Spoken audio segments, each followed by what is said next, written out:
Good day, everybody. This is Yin Yang in California with Morsels of a Thought number 1301. It's a Thursday, TR Thursday, and we go through the Rules Handbook by Fein and Sherrie Schneider. And today we are in course 3, Empowered Dating, week 9. Sometimes you're going to get hurt. Sometimes, as in life, you're going to get hurt. So we're on page 173, and the day is just a first date, day 183. Da-da-da-da-da-da. If your date can't meet you at a public place, then don't go on the date. Safety first, guys. Safety first, okay? A gay client called us because a woman she met online rejected her. Their first date was 7 hours because the woman didn't have a car. So she drove to her place to pick her up. Our client, being the more feminine one, texted the woman that she wanted to see her again. But the woman said, "I'm not feeling it." Our client was heartbroken. We said sorry and shared that we thought she invested too much into the date by driving to her place and that 7 hours was too long. If your date can't borrow a car or take transportation to meet you, then you don't go. Rules girls are not Uber drivers. They play it safe. We told her to treat women like men and let them pursue her so she doesn't get hurt again. Okay? There's a lot I want to say about this. I won't say too much. I'll say my dad that adopted me later after my mom and I went on dates together. Mom took me on dates, and the guy that wound up being my new dad borrowed a car from his business partner to take us out. Now, that was in the 70s. I'll tell you my age. In some cultures, it's okay to talk about the age. And for example, the French do.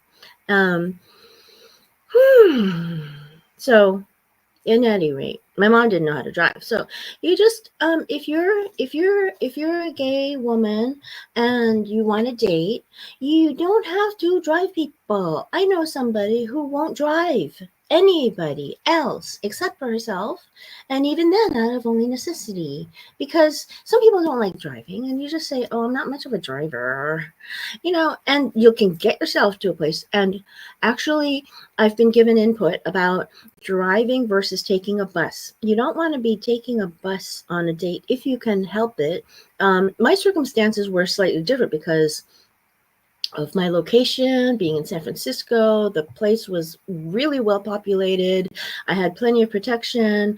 There was a bunch of construction going on, so there was actually some specific municipal workers stationed at each stop.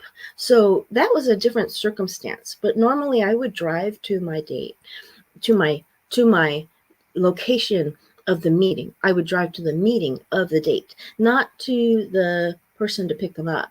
We're not Uber drivers. Remember?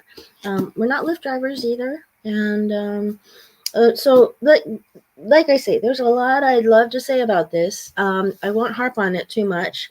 It's just a first date.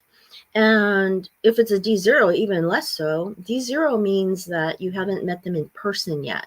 Now, D0s are important because our bodies have chemistry with each other. Science has shown it over and over again and all that. So we don't have to worry about those details, but we do know that there's chemistry between us all. So when you meet a person, but for all intents and purposes online, you feel like you'd want to, be their life partner or something, but then you meet in person and just something doesn't feel quite the same. They do say science has a lot to do with it. They say that, for example, with hetero couples, people that are genetically far apart are something about liking each other's body odors, and if they're genetically too close, they won't like their body odor. But that's just some kind of a thing I saw on TV once. Anyway, that's about it, folks. We will go into more of the rules on Saturday. I am so tempted to read day 184. I want to read day 184. Don't judge. If you feel that person in your life is being cold or unavailable, don't assume the worst. Okay, we're going to read the rest of that part on Saturday, but I will say that in American culture, I read this thing out of a pamphlet one time.